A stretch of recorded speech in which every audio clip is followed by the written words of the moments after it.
नमस्कार विद्यार्थी मित्रांनो, आज आपण इयत्ता 9वी गणित भाग 2 मधील बेसिक कन्सेप्ट्स इन जॉमेट्री या चॅप्टरमधील प्रॅक्टिस सेट 1.2 मधील काही उदाहरणे सोडवून घेणार आहोत। विद्यार्थी मित्रांनो, आपण या पाठीमागच्या व्हिडिओमध्ये वेगवेगळ्या बेसिक कन्सेप्टचा अभ्यास केलेला आहे। त्यामध्ये लाईन सेगमेंट, रे, कॉन्ग्रुएंट सेगमेंट्स, त्यानंतर mid point of a segment, comparison of segment, properties of congruent segments, distance of a point from the line अशा विविध संकल्पना अभ्यासलेल्या आहेत। आपल्याला तो व्हिडिओ पाहायचा असेल तर आपण मॅथ्स सारथी या चॅनलला जरूर सबस्क्राईब करा आणि बेल आयकॉन दाबायला विसरू नका।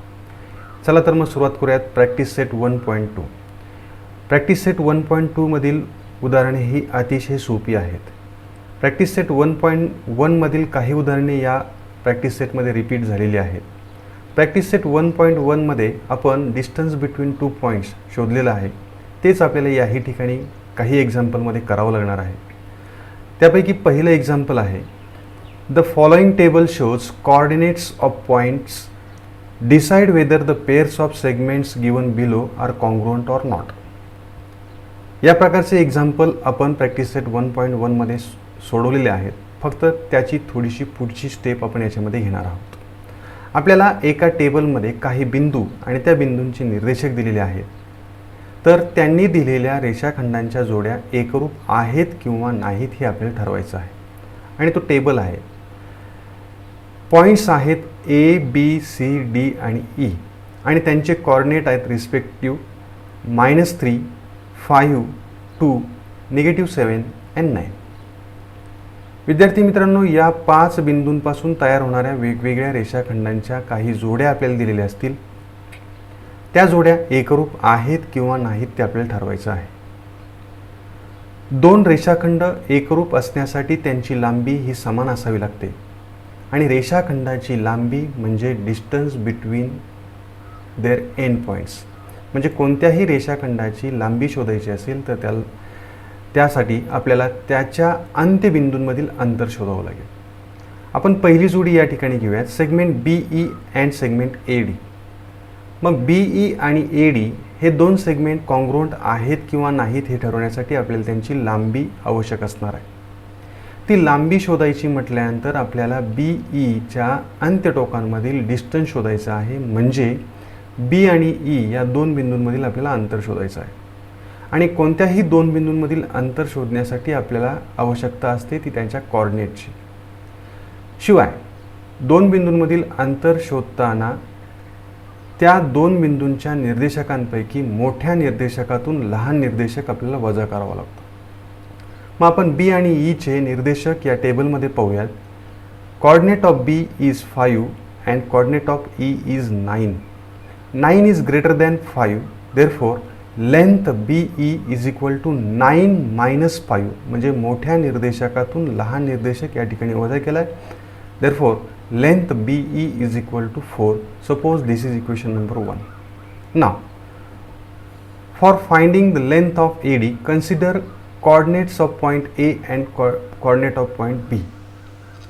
Coordinate of point A is -3 and coordinate of point D is -7. -3 is bigger than or greater than -7. Therefore, length AD is equal to -3 minus -7। इथे -3 हा मोठा असल्याने -7 पेक्षा आपण -3 मधून -7 हा आपण वजा करतो आहोत। इथे निगेटिव्ह पॉझिटिव्ह होईल, म्हणजे -3 + 7 या दोघांची चिन्हे भिन्न आहेत, दोघांची वजाबाकी होईल। उत्तराला मोठ्या संख्येचं पॉझिटिव्ह साइन येईल, म्हणजे 7 - 3 = 4। म्हणजे length of segment AD is 4। Suppose this is equation number 2। विद्यार्थी मित्रांनो, पाठीमागच्या व्हिडिओमधील एक मुद्दा तुम्हाला आठवत असेल, कोणत्याही रेषाखंडाची लांबी किंवा कोणत्याही दोन बिंदूंमधील अंतर हे धनसंख्या असतं, म्हणजे ते कधीही ऋण असणार नाही। आता समीकरण 1 आणि समीकरण 2 मध्ये आपण या दोनही रेषाखंडांची लांबी शोधून घेतलेली आहे, ती समान आहे। मग ज्या अर्थी या दोन रेषाखंडांची लांबी समान आहे त्या अर्थी हे दोनही रेषाखंड एकरूप असतील। From equation 1 and 2 we can say that segment BE is congruent with segment AD, म्हणजे हे दोन रेषाखंड एकरूप आहेत. दुसरी जोडी आपण पाहूयात, segment DE and segment AB. Now what is the coordinate of point D? Coordinate of point D is -7 and coordinate of point E is 9. मग या दोन कोऑर्डिनेटची तुलना करता 9 हा आपल्याला ऋण 7 पेक्षा मोठा दिसेल. Therefore length DE is equal to 9 minus -7, that means 9 plus 7, therefore 16. That means length DE is 16 unit. It is equation number 1. म्हणजे रेषाखंडा DE ची लांबी 16 आहे. याला आपण समीकरण नंबर 1 म्हटलेलं आहे. नाव segment AB. Coordinate of point A is -3 and coordinate of point B is 5. 5 is greater than -3. Therefore, length AB is equal to 5 minus -3. That means 5 plus 3. Negative becomes positive. Therefore, answer is 8. It is equation number 2. If we observe equation 1 and equation 2, we see that these two segments are not equal in length. म्हणजे या दोन रेषाखंडांची लांबी ही समान नाही. That means from equation 1 and 2 these two segments are not a congruent segments. That means segment DE and segment AB are not congruent with each other. विद्यार्थी मित्रांनो, यामध्ये आणखीही जोड्या दिलेल्या आहेत. सराव म्हणून तुम्ही त्या घरी कॉन्ग्रुएंट आहेत किंवा नाहीत ते घरी ठरवा. त्यानंतर सेकंड एक्झाम्पल आहे, point M is the midpoint of segment AB. If segment AB is equal to 8, then find the length of AM. विद्यार्थी मित्रांनो, या उदाहरणामध्ये तशी आकृतीची आपल्याला आवश्यकता नाही, तरी देखील आपण कल्पना करा की AB हा एक रेषाखंड असून त्यामध्ये M हा त्याचा मध्यबिंदू आहे. पूर्ण रेषाखंड AB ची लांबी जर 8 युनिट असेल, 8 एकक असेल, तर AM ची लांबी किती असेल? AM हा AB च्या निमपट असणार आहे. AM is half of the segment AB. म्हणून या ठिकाणी आपण असं म्हणूयात, point M is the midpoint of segment AB. Therefore we can write AM is equal to 1/2 into AB. उदाहरण सोपं असल्यामुळे या ठिकाणी आकृती काढलेली नाही. Put the value of AB, it is 8. That means AB is equal to 1/2 into 8.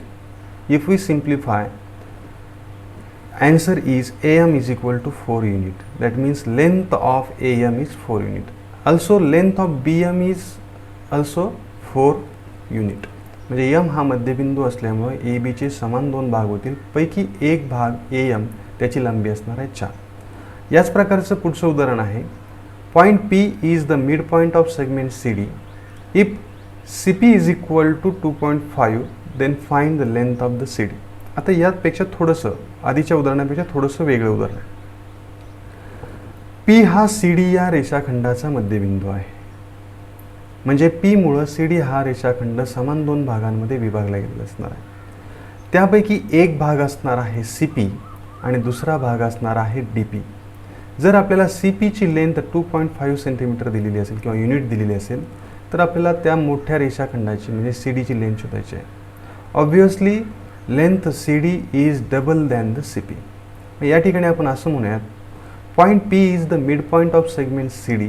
Therefore length CD is equal to 2 into length CP.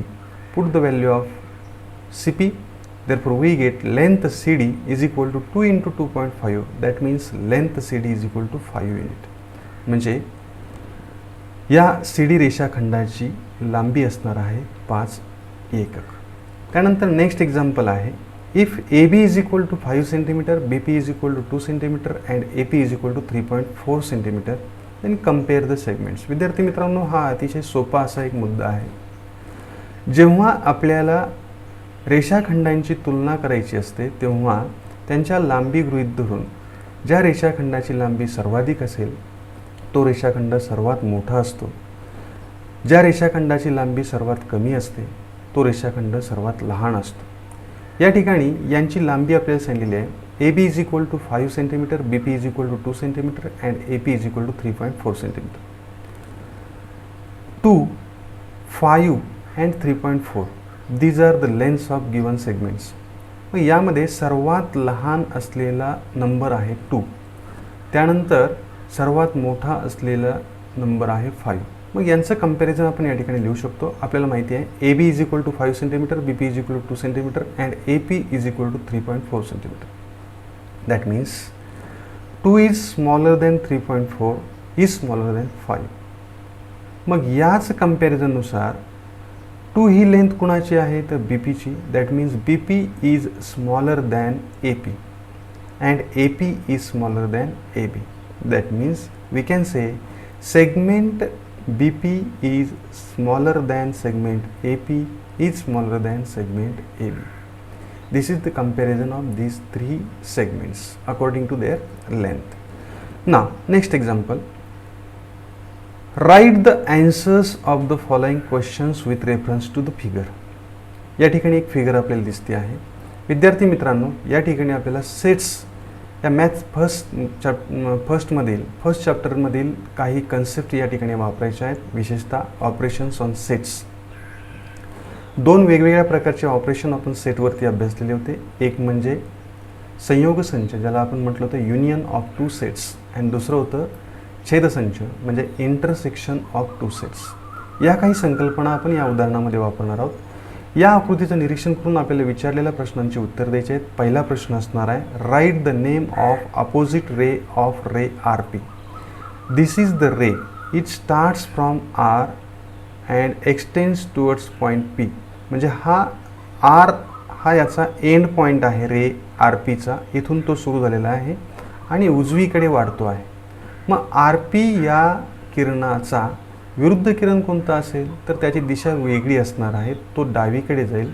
Starting point मात्र त्याचा किंवा एंड पॉईंट जो आहे तो एंड पॉईंट हा त्याचा सेम असणार आहे R. म्हणजे RPचा विरुद्ध किरण असणार आहे किरण RS किंवा त्याला आपण किरण RT असं सुद्धा म्हणू शकतो. That means opposite ray of ray RP is ray RS और रे RT. सिंपल एक्झाम्पल आहे. त्यानंतर right the intersection set of ray PQ and ray RP. Intersection set म्हणजे छेदसंच. विद्यार्थी मित्रांनो, 2 संचांचा छेदसंच किंवा इंटरसेक्शन सेट घेताना आपण एक बाब लक्षात ठेवलेली आहे. ती म्हणजे त्यांचा इंटरसेक्शन किंवा छेद लिहिताना त्या दोनही संचांमध्ये असलेल्या सामायिक घटकांचाच या संचामध्ये समावेश होतो. दोनही संचांमध्ये ते घटक असणं आवश्यक आहे. मग जर आपल्याला रे PQ आणि रे RP यांचा इंटरसेक्शन सेट लिहायचा असेल तर या दोघांमध्ये सामायिक कोणती बाब कोणता घटक येतोय तो या इंटरसेक्शन सेटमध्ये असणार आहे. त्यासाठी आपण निरीक्षण करूयात. Ray PQ, end point of ray PQ is P. It extends towards the right hand side. And ray RP सुद्धा त्याच उजव्या बाजूला वाढतो आहे. मग या दोघांमध्ये असलेला RP आणि PQ या दोघांमध्ये कॉमन पार्ट असणार आहे रे PQ. हा इथून पुढचा भाग जो आहे तो या दोघांमध्ये कॉमन असणार आहे. Therefore intersection set of ray PQ and ray RP is ray PQ. या ठिकाणी रे PQ असं उत्तर आपल्याला आवश्यक आहे. या ठिकाणी चुकून थोडंसं वेगळं उत्तर लिहिलं गेलेलं आहे. या ठिकाणी मी ते उत्तर चेंज करतो. It is ray PQ. म्हणजे कुठल्याही 2 सेगमेंटचा किंवा सेटचा आपल्याला जर इंटरसेक्शन सेट घ्यायचा असेल तर त्या दोघांमधील कॉमन घटक जो आहे तो आपल्याला या ठिकाणी घ्यायचा आहे. रे PQ आणि रे RP. विद्यार्थी मित्रांनो, सहज तुमच्या लक्षात येईल RP हा किरण या ठिकाणी इकडे वाढतो आहे इथून R पासून, आणि PQ हा किरण P पासून त्याच बाजूला वाढतो आहे. म्हणजे दोघांमध्येही असलेला हा जो भाग आहे हा भाग दोघांमध्येही येणार आहे आणि हा भाग म्हणजे किरण PQ असणार आहे. Therefore it is a common part between ray PQ and ray RP. Therefore intersection set of these two rays is ray PQ. Next example. Next question. Write the union set of ray PQ and ray QR. Ray PQ and ray QR. Ray PQ हा उजवीकडे वाढतो आहे, रे QR हा डावीकडे वाढतो आहे. आता union म्हणजे संयोग संच. संयोग संच तयार करताना त्या दोन सेटमधील कॉमन आणि अनकॉमन, सामायिक आणि असामायिक असे दोनही घटक आपल्याला एकत्र करावे लागतात. जर आपण रे पी क्यू आणि रे क्यू आर यांच्यापासून एकच सेट तयार केला तर ही पूर्ण लाईन त्याच्यामध्ये येणार आहे. मग या लाईनला वेगवेगळी नावं आपल्याला देता येतील. अनेक असंख्य प्रकारे किंवा वेगवेगळ्या प्रकारे आपल्याला या लाईनची नावं, रेषेची नावं आपल्याला लिहिता येतील. पण कुठलेही दोन बिंदू या रेषेवरील घेऊयात.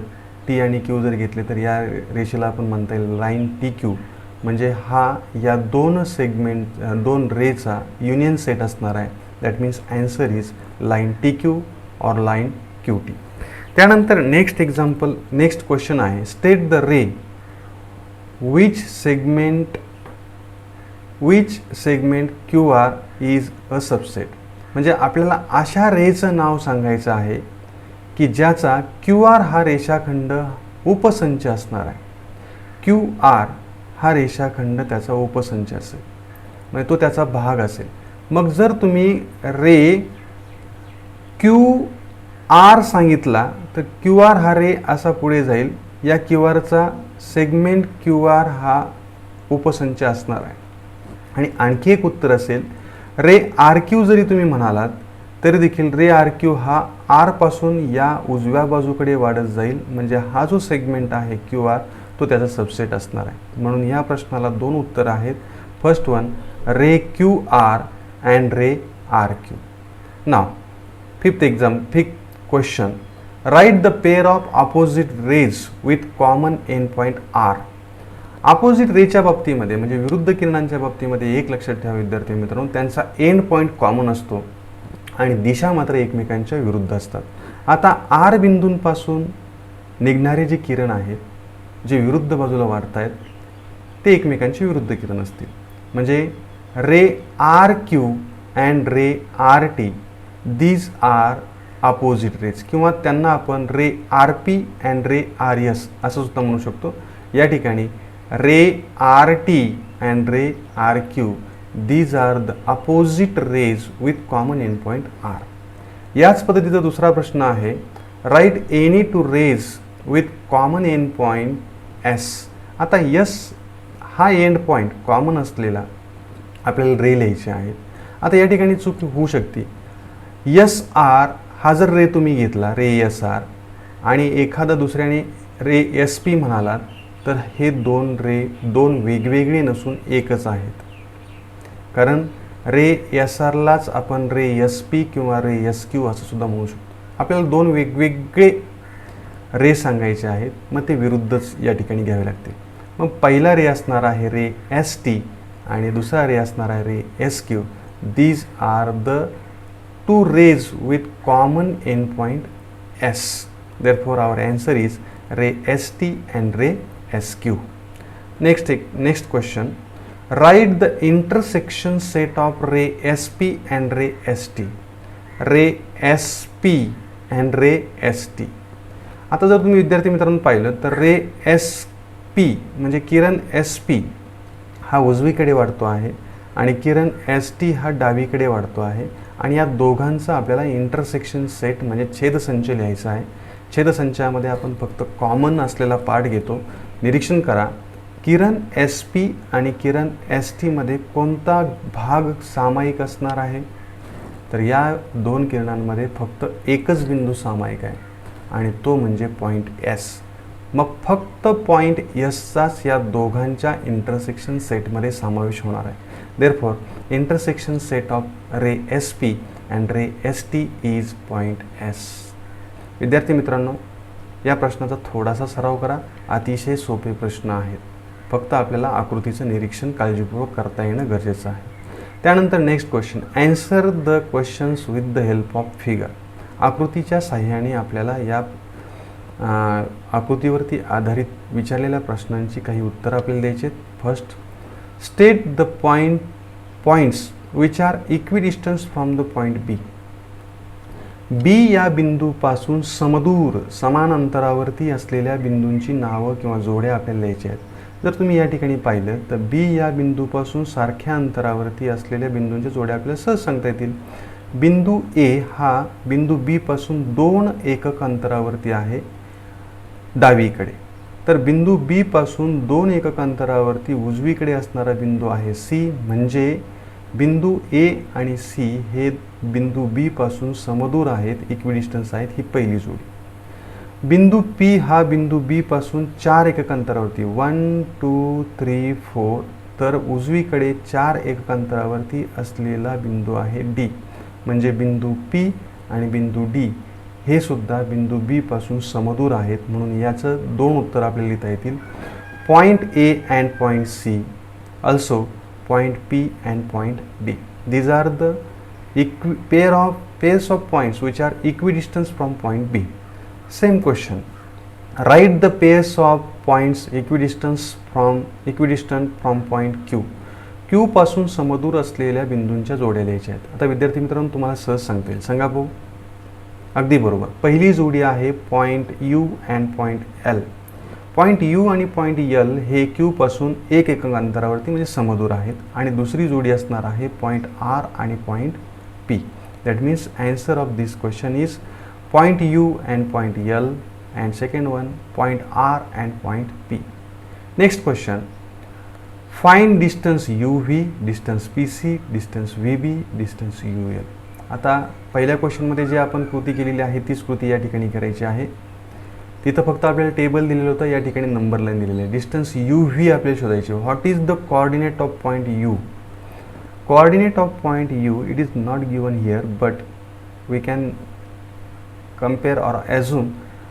या ठिकाणी आपण कल्पना करू शकतो की ऋण 4 नंतर ऋण 5 येतं आहे. याचा अर्थ coordinate of point you is -5 and coordinate of point V it is 5. 5 is greater than -5, therefore distance UV is equal to 5 minus -5, that means 5 plus 5 is equal to 10.